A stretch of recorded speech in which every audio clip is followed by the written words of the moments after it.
But for those that would like to see eternal and everlasting life, I encourage you to embrace my Lord and Savior, Jesus Christ.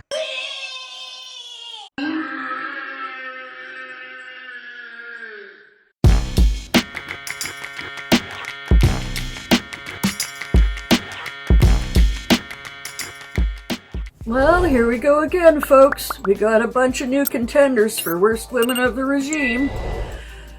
Back in the running, let's start with the unhinged, creepy behavior of Space Case Nancy Mace to get it over with and not give her too much of the spotlight she craves. Well, last February on the House floor, she gave a speech where she accused her ex and other men of secretly taping and photographing her and other women, along with other sex crimes and abuse. And last week she teased out on social media that she'd be showing her naked body in Congress. So she, this spectacle at the Congressional Oversight Committee, she held up a blurry, blown-up screen capture where she says her own naked body can be seen in silhouette. And she also held up several censored photos of other women in what they call upskirt shots, also taken without their consent or knowledge, while she pushed for lawmakers to pass her Stop Voyeurs Act. And while this legislation would itself be a noble cause, the fact that she uses the stories of these victims as padding for her own narcissistic insecurity is revolting.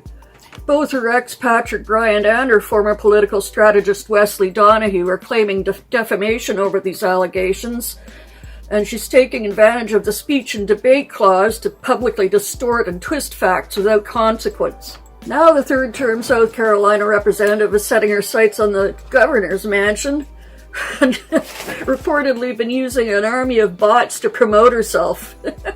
The publication Wired cited several anonymous former staffers and a former consultant who told him that she made staff run countless fake social media accounts and bots for her, as well as programming them herself for fun.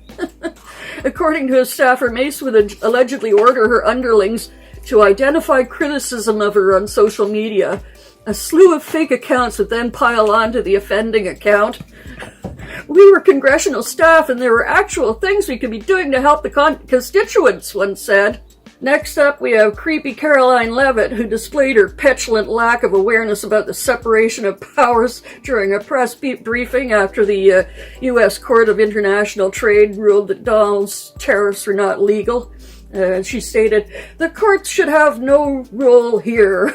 There's a troubling and dangerous trend of unelected judges inserting themselves into the presidential decision-making process. America cannot function if President Trump or any other president for that matter has their sensitive diplomatic or trade negotiations railroaded by activist judges," and asked SCOTUS to step in on his behalf.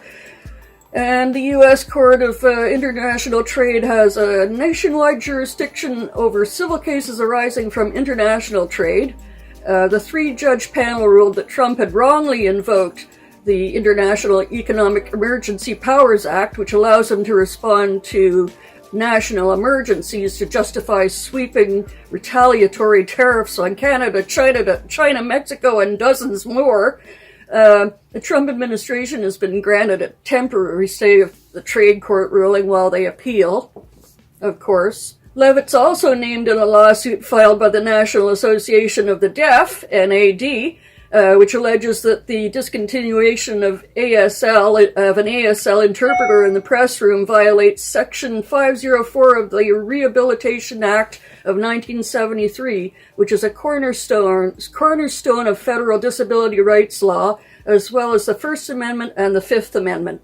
Our third contender is Chief of Staff Susie Wiles, aka the Ice Maiden, whose phone was hacked by an individual or individuals who contacted members of Congress and business executives asking for a list of people seeking a presidential pardon and even making a request for a cash transfer.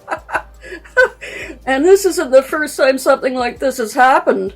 In the 2024 campaign led by Wiles, The campaign was targeted by an Iranian fishing campaign that obtained sensitive materials and then offered them to the Hearse campaign, who turned them down publicly. Wiles is a leader of the lobbying giant Mercury, whose clients include SpaceX, AT&T, and the Embassy of Qatar, although she's not registered to lobby for any of those clients. But this week's winner for her disgusting, condescending, compassionless behavior is Joni the Hearse Ernst, the representative from Iowa, who held a very, very early morning town hall last week, and those who made it there were stunned by her flippant response to one of the most pressing concerns of her constituents, the future of Medicare and Medicaid. And when a member of the audience called out from the audience saying people will die, her response was, "Well, we're all going to die, for heaven's sake."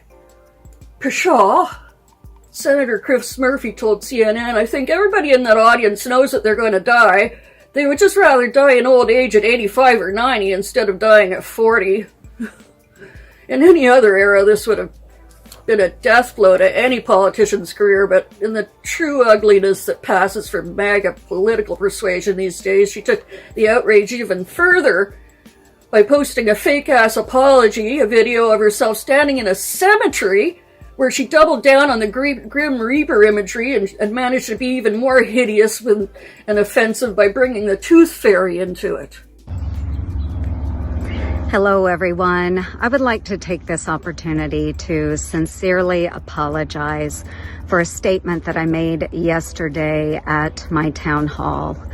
I was in the process of answering a question that had been asked by an audience member when a woman who was extremely distraught screamed out from the back corner of the auditorium, "People are going to die." And I made an incorrect assumption that everyone in the auditorium understood that, yes, we are all going to perish from this earth. So I apologize. And I'm really, really glad that I did not have to bring up the subject of the Tooth Fairy as well. But for those that would like to see eternal and everlasting life, I encourage you to embrace my Lord and Savior, Jesus Christ. For heaven's sake. Indeed, we all shall perish from the earth one day, but from what I see in the comment sections, Joni, the consensus is you first.